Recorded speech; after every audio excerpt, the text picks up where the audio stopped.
சென்னையில் பொதுமக்களின் நலனை கருத்தில் கொள்ளாமல் விடியா திமுக அரசு விடாப்பிடியாக நடத்தும் கார் பந்தய போட்டியால் பொதுமக்கள் கடும் இன்னலுக்கு ஆளாகியுள்ளனர். இந்த கார் பந்தயம் நடக்க உள்ள சுவாமி சிவானந்தா சாலை முழுமையாக மூடப்பட்டுள்ளது. அண்ணா சாலையிலிருந்து சென்ட்ரல் ரயில் நிலையம் நோக்கி செல்லும் சாலை, ஓமந்தூரார் மருத்துவமனையிலிருந்து பல்லவன் இல்லம் வரை வரும் சாலை, பல்லவன் இல்லத்திலிருந்து அண்ணா சாலை நோக்கி வரக்கூடிய சாலை, காமராஜர் சாலை, அடையாறிலிருந்து பாரிமுனை நோக்கி செல்லும் சாலைகள் ஒரு வழிப்பாதையாக மாற்றப்பட்டுள்ளதுடன் பல்வேறு சாலைகளில் போக்குவரத்தும் மாற்றப்பட்டுள்ளது.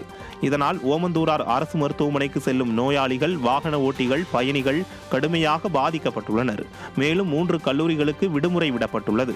இதேபோல் தமிழ்நாடு அரசின் மதுபான கொள்கையின்படி அரசு தனியாகவோ தனியார் நிறுவனங்களுடன் இணைந்தோ நடத்தும் நிகழ்ச்சிகளில் மதுபான விளம்பரங்கள் இடம்பெறக்கூடாது என்ற விதியையும் காற்றில் பறக்கவிட்டு காணுமிடமெல்லாம் மதுபான நிறுவனங்களின் விளம்பரங்கள் இடம்பெற்றுள்ளன. இப்படி மக்களின் நலனை கருதாமலும் தமிழக அரசுக்கு தர வேண்டிய முன்பணம் 15 கோடி ரூபாயை செலுத்தாமலும் இந்த கார் பந்தயம் நடத்தப்படுவது பல்வேறு சர்ச்சைகளை ஏற்படுத்தியுள்ளது. சென்னை தேனாம்பேட்டையில் பொதுமக்களுக்கு வீடு கட்டித் தருவதாக கடந்த சட்டமன்ற தேர்தலில் வாக்குறுதி அளித்துவிட்டு விடியா திமுக அரசு அதற்கான எந்தவித நடவடிக்கையும் எடுக்காமல் மக்களை அங்கிருந்து துரத்துவதிலேயே குறியாக இருப்பதாக அப்பகுதி மக்கள் வேதனை தெரிவித்துள்ளனர். கிரியப்பா சாலையில் வசிக்கும் மக்களுக்கு வீட்டு வசதி வாரியத்தில் வீடு கட்டி தருவதாக தேர்தல் நேரத்தில் விடியா திமுக வாக்குறுதி அளித்தது. இதுவரை வீடு கட்டுவதற்காக எந்தவிதமான நடவடிக்கையும் எடுக்காத விடியா அரசு அந்த பகுதி மக்களை வேறு இடத்திற்கு செல்லுமாறு வற்புறுத்தி வருவதாக குற்றம் சாட்டியுள்ளனர். கவர்ச்சிகரமான தேர்தல் வாக்குறுதிகளை அள்ளி வீசி மக்களை ஏமாற்றி ஆட்சிக்கு வந்த விடியா திமுக வாக்களித்த மக்களை தொடர்ந்து வஞ்சித்து வருவது தொடர்கதையாகி வருகிறது.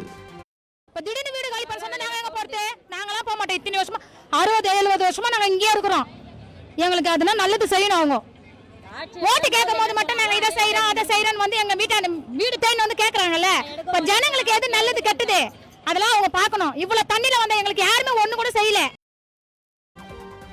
தஞ்சை மாவட்டம் பட்டுக்கோட்டை அருகே குளம் இருந்த சுவடுகளே தெரியாத அளவுக்கு துர்க்கையம்மன் கோயில் குளம் ஆக்கிரமிக்கப்பட்டுள்ளதால் உடனடியாக தூர்வார வேண்டுமென பக்தர்கள் கோரிக்கை விடுத்துள்ளனர்.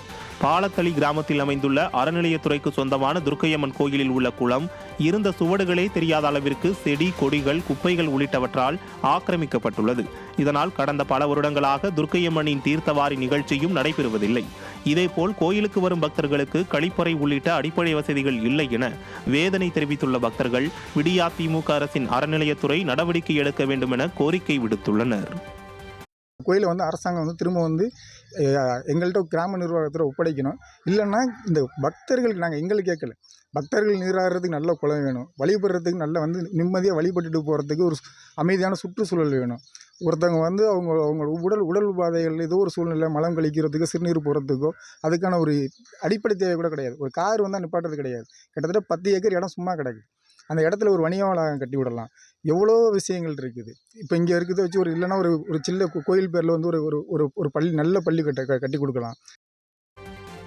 திருப்பத்தூர் மாவட்டம் ஆம்பூர் அருகே அரசு பேருந்தில் பயணச்சீட்டு எடுக்க கூறிய நடத்துனரிடம் போதை இளைஞர்கள் வாக்குவாதத்தில் ஈடுபட்டனர்.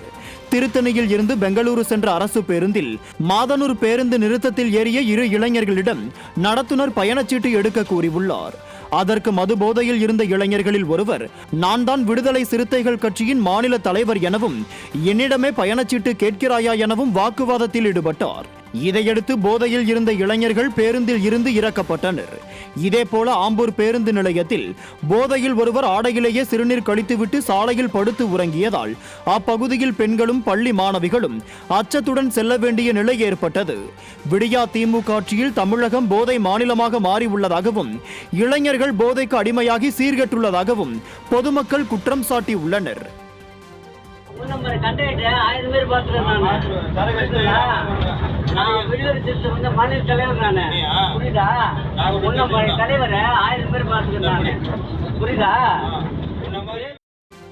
பிரான்ஸ் தலைநகர் பாரிஸில் நடைபெற்று வரும் பாராலிம்பிக்கில் இந்திய வீரர் வீராங்கனைகள் ஒரே நாளில் அடுத்தடுத்து 4 பதக்கங்களை வென்று அசத்தியுள்ளனர். மாற்றுத்திறனாளிகளுக்கான 17வது பாராலிம்பிக் போட்டிகள் பிரான்ஸ் தலைநகர் பாரிஸில் நடைபெற்று வருகின்றன. உலகம் முழுவதிலுமிருந்து 4400 வீரர்கள் மற்றும் வீராங்கனைகள் பங்கேற்றுள்ள இதில் இந்தியா சார்பில் 32 பெண்கள் உட்பட 84 பேர் பங்கேற்றுள்ளனர். இந்த நிலையில் துப்பாக்கி சுடுதல் 10 மீட்டர் பிரிவில் இந்திய வீராங்கனை அவனி லேக்கரா தங்கப்பதக்கமும் மற்றொரு இந்திய வீராங்கனை மோனா அகர்வால் வெண்கலமும் வென்றுள்ளனர். இதேபோன்று மகளிருக்கான 100 மீட்டர் ஓட்டப்பந்தயத்தில் இந்திய வீராங்கனை பிரீத்திபால் வெண்கலப் பதக்கம் வென்றார். மேலும் 10 மீட்டர் துப்பாக்கி சுடுதல் பிரிவில் இந்திய வீரர் மணிஷ் நர்வால் வெள்ளிப் பதக்கம் வென்றார். இதையடுத்து ஒரு தங்கம் உட்பட 4 பதக்கங்களுடன் பதக்கப்பட்டியலில் இந்தியா 17வது இடத்தில் உள்ளது.